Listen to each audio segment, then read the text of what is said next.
Magandang hapon po. Ayun po ay magluluto ako ng adobo.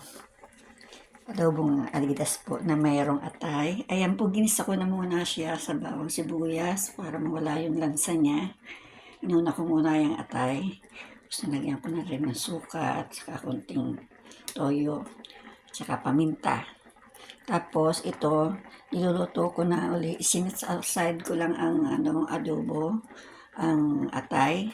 At ito naman ngayon ang pinalambot ko na Adidas kasi matigas-tigas ito, kaya ginisa ko rin sa bawang sibuyas, may nilagyan ko ng pamintang, saka laurel, dahon ng laurel. Ayan na siya, malambot na. Nilagyan ko na rin tuyo at suka. Saka itong seasoning, nilagyan ko na rin konti. Optional lang po ito, kung wala naman ay okay lang. At ilagay na natin ang atay ulit kasi malambot ng Adidas. Ayan. At pag nagkulo siya, takpan muna natin siya mga ilang minuto. Pag kumukulo na siya, ilagay natin ang broccoli. Ayan po, natira pa sa aking broccoli, ilalagay ko na po sa adobo. Mukhang masarap yata ito. Ibang klaseng adobo ko. Ayan muna natin siyang kumulo. Tinakpan ko muna para madaling kumulo. Madali ang luto po. Madali ang video. Bukan po ito. Ngayon na ako nagluto ng ganitong style ng adobo. Tingnan ko kung masarap siya. At pag masarap siya, gawin niyo po. Tingnan ko muna. And please subscribe my YouTube channel. Kung hindi pa po nagsusubscribe, panoorin yung aking channel.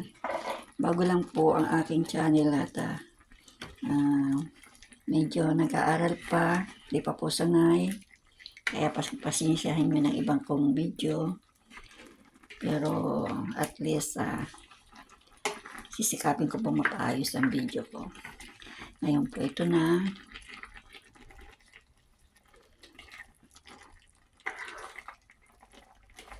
Lagay na natin ang tikman ko muna po. Masarap na. Ayan, sarap. Tapos lagay ko na po ang broccoli. Ayan. Para mayroong gulay at mas lalong healthy. Kasi yung Adidas ay may more collagen. Saka yung atay, protein. Ganda daw po yun sa mababa ang dugo, low blood. Tama ba ako? Basta yun na yun. Pakulayin muna po natin konting oras. Masarap na niya. Masarap pala po siya, totoo. Nilasahan ko na yung sabaw. Sarap po, promise. Subukan niyo itong lutong ito. Basta ginisa ko lang siya sa bawang sibuyas, tinimplahan ko ng tuyo at suka, tapos nilagyan ko ng isang Knorr cubes, laurel, and pero yung pong adobo, yung pong atay, binukod ko muna siya ng pag-isa para mawala yung lansa. Inuna ko siya, tapos isinat-satasan ko na siya.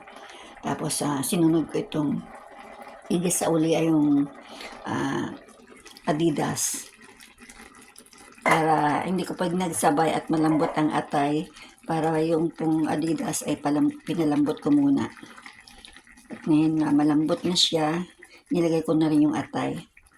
Saka ito yung broccoli.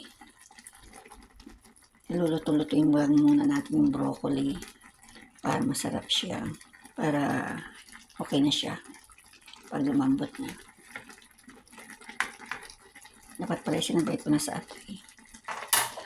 No. Next time, sabay nyo na lang po sa atay pag kayo nagluto. Broccoli. Kasi malambot na po yung atay. Atay po ng manok yan. Tapos, kung meron kayong seasoning liquid, seasoning, ayan. Galing sa Nor. Masarap po. Pero optional lang po ito. Tapos nilagyan ko pala siya ng isang kutsarang asukal. Para masarap. Pampalasa rin yun, pampasarap din po yun sa panlasa.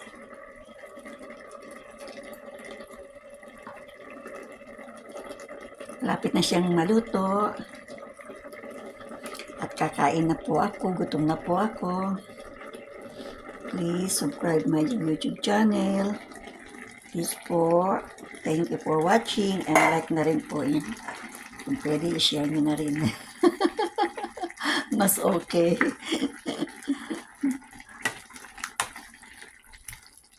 Anahin ko na nga. Pailalim ko na siya para nga maluto agad. Matigas pa po kasi. Sarap po yung sabaw, promise. At may seasoning.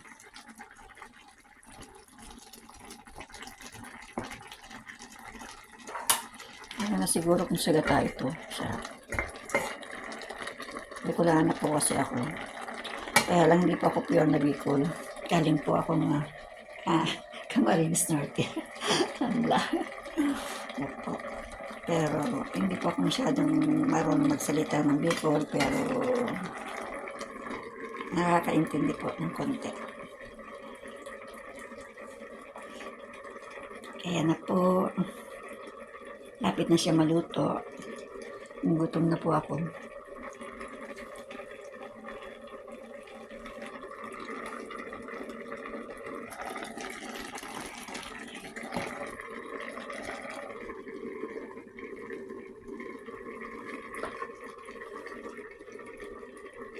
Ganito po ang buhay ng OFW. Pagka naka-live out, ayan, pagluluto ka ng sarili mo. Dahil isa lang ako, napadami yung aking luto. Siguro ho, pang isang linggo ko to. Kakainin ako, Diyos ko. Hindi naman siguro. Matako din po ako. Lalo na't masarap. Ano lang. Ayan na, buksan na natin. Okay, ready to eat na. Thank you for watching po. Ayan po, ito na siya. Thank you for watching. Hindi po masyadong, para hindi madurog yung atay.